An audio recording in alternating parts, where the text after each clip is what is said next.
ጤና ይስጥልኝ እንደምን ከርማችኋል? አሌክስ ነኝ። ዛሬ እንግዲህ በአሜሪካ የቤት ብድር ስርዓት ውስጥ ብዙዎችን የሚያስደነግጥ ትልቅ እውነታ ነው የማሳያችሁ ስለ ሞርጌጅ ሲስተም።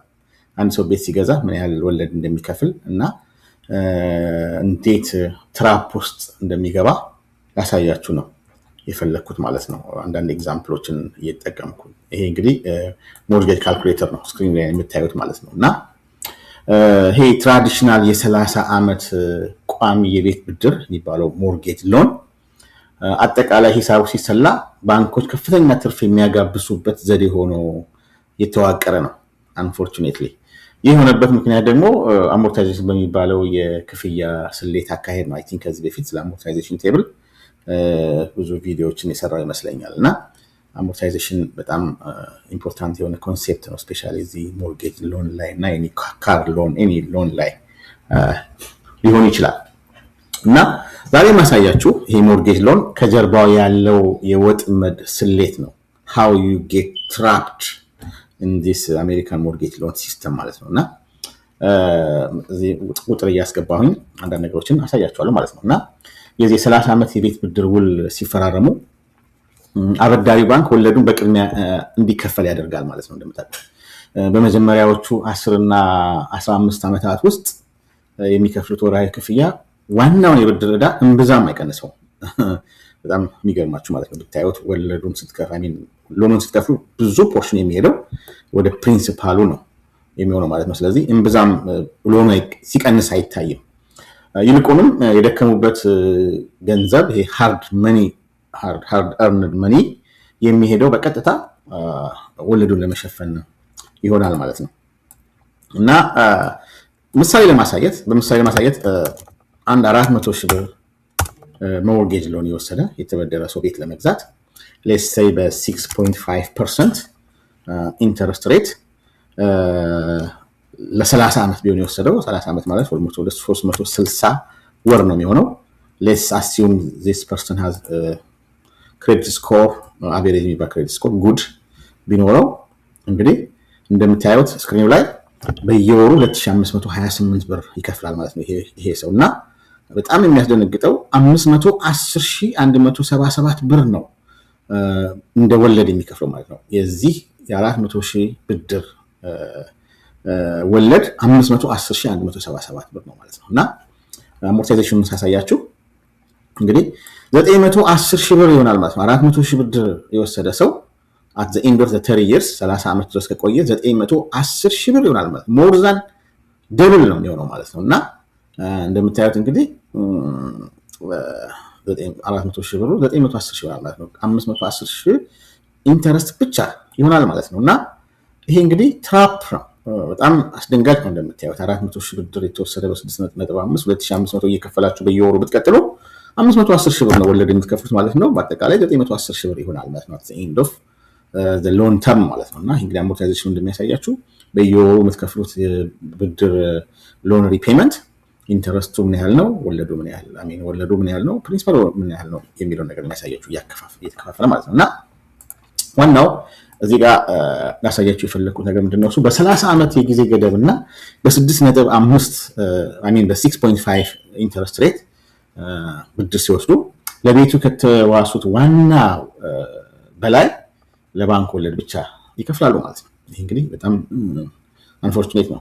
ይባስ ብሎም በ10ኛው ዓመት ላይ ለባንኩ $200,000 በላይ ክፍያ ፈጽሞ ሳለ ከዋና ወዳ ላይ የሚቀነሰው ግን $53,000 ብቻ ነው የሚሆነው ማለት ነው። እንግዲህ አሞርታይዜሽኑ ስታዩ 10 ዓመትና 15 ዓመት እንኳን ብታዩት ብዙ ፖርሽኑ ወደ ኢንተረስት ነው ይሄደው ማለት ነው። እና ሎኑ ብዙ ጊዜ አይንቀሳቀስም። አንዳንድ ሰዎች ብዙ እየከፈልኩ ነው፣ የመኪና ብድር ሊሆን ይችላል፣ የቤት ብድር ሊሆን ይችላል፣ ከፍላለሁ ሎኑ ግን አይቀንስልኝም የሚሉበት ዋናው ምክንያት ብዙ ፖርሽኑ ኦልሞስት 90 እና 95% የመጀመሪያዎቹ 5 እና 10 ዓመት ወደ ኢንተረስቱ ነው የሚሄደው ማለት ነው። this is a big trap guys። እና ዋናው ጥያቄ ግን እዚህ ጋር ከዚህ ትራፕ እንዴት ነው የምንወጣው? how to escape from this trap ነው።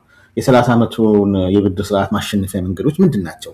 እንዳንጎዳ ስትራቴጂካሊ እንዴት ነው ሴቭ የምናደርገው ገንዘብ እዚህ ብድር ላይ የሚለውን ነገር 3 ነጥቦች ነው ዛሬ የማሳያችሁ ማለት ነው። የመጀመሪያው የግማሽ ወር ዘዴ የሚባለው ማለት ነው ላይክ ባይ ዊክሊ ፔመንት ሴትአፕ ማድረግ ነው ኢንስቴድ ኦፍ በየወሩ ይሄን 2528 ብር እዚህ ጋር ስክሪን ላይ የምታዩት 2528 ብርን በየወሩ ከመክፈል ባይ ዊክሊ ማድረግ ነው አንዱ ዘዴ ባይ ዊክሊ ማለት በየሁለት ሳምንቱ መክፈል ማለት ነው በየወሩ ከመክፈል ይልቅ በየሁለት ሳምንቱ you make your payment every month instead of every month every 2 weeks ማለት ነውና ይሄን በማድረጋችሁ ምክንያት ጋይስ በወር አንድ ጊዜ ከመክፈል ይልቅ የክፍያ ፕሮግራሙን በየሁለት ሳምንቱ በማድረጋችሁ ምክንያት ብዙ ብር ሴቭ የምታደርጉት ያ ማለት ነው ከወራዊ ክፍያ ግማሹን የሁለት ሳምንት ባይ ዊክሊ በማድረግ መቀየር ይቻላል ማለት ነው ከአበዳሪዎቹ ጋር ተነጋግራችሁ የምታደርጉት አግሪመንት ነው ይሄና በአንድ አመት ውስጥ 52 ሳምንት አለ ያ ማለት በአመት 26 ጊዜ ግማሽ ክፍያዎችን ይፈጽማሉ ማለት ነው ይሄ ማለት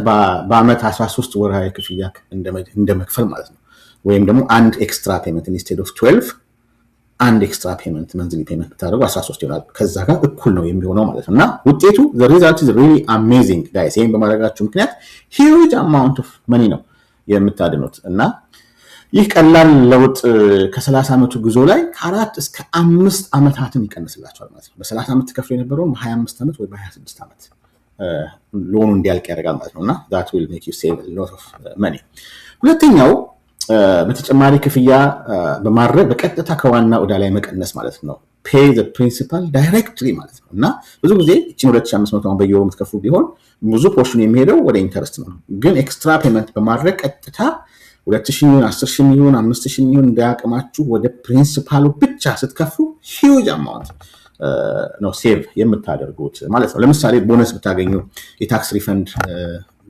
ብታገኙ ወይም ደግሞ በሆነ አጋጣሚ የሆነ ገንዘብ ስታገኙ ሎን ፔመንታችሁን ቀጥታ ፕሪንሲፓል ላይ ብቻ አፕላይ በማድረግ ከዋናው ብድር ላይ እንዲከፈል ማድረግ ይችላልላችሁ እንደሱ አይነት ኦፕሽን አለ ከአበዳሪዎቻችሁ ጋር ተነጋግራችሁ የምትፈጽሙት ነገር ይሆናል ማለት ነው እና ውጤቱ በዚህ ላይም በጣም አሜዚንግ የሆነ ውጤት ነው የምታገኙት በዚህ $400,000 ብድር ላይ በየወሩ ተጨማሪ $200 ብቻ እንኳን ብትከፍሉ ከብድሩ ማጠቃለያ ላይ ወደ 500 ወደ 5 አመት መቀነስ ይችላልላችሁ ማለት ነው you will pay off the loan early ማለት ነው እቺም 200 ብር እንኳን ተጨማሪ በየወሩ እንኳን ፕሪንሲፓሉ ላይ ብቻ 200 እንኳን ብትጨምሩ 5 አመት ያደንላችኋል ማለት ነው ጋይስ እና very important ስቴፕ ነው በማድረጋችሁ ብቻ የምታመጡት ትልቅ የሆነ ሴቪንግ ነውና ሶስተኛው እና የመጨረሻው ከዚህ ትራፕ ልትወጡ የምትችሉበት መንገድ 30 አመት የነበረውን 15 አመት ተርም በማድረግ ማለት ነውና ወደ 15 አመት ብድር በማዞር ከአበዳሪዎቹ ወይም ከባንኮቹ ጋር መነጋገር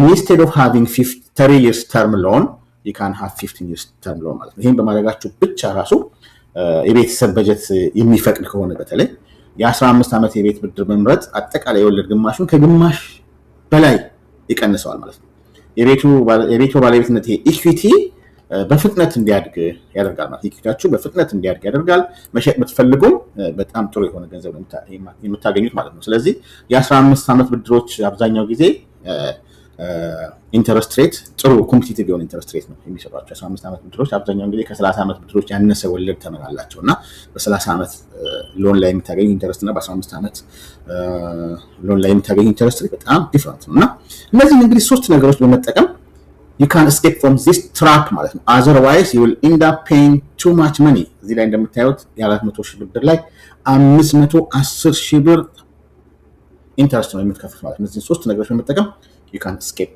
from this trap ማለት ነው guys እና ይሄን ያለኝ ዛሬ አሌክስ ነኝ I'm a CPA I just want to give you this information ማለት ነው don't forget to follow my TikTok account Alex CPA Finance Pro የሚል ነው FinTalk with Alex ይሄንን YouTube ቻናል ሰብስክራይብ አድርጉ እንደዚህ አይነት ቪዲዮዎች የሚመቻችሁ ከሆነ ወደፊት ጥሩ ኢንፎርሜሽኖችን ለማግኘት ይሄንን YouTube ቻናል ሰብስክራይብ አድርጉ thank you guys bye bye Alex ነኝ again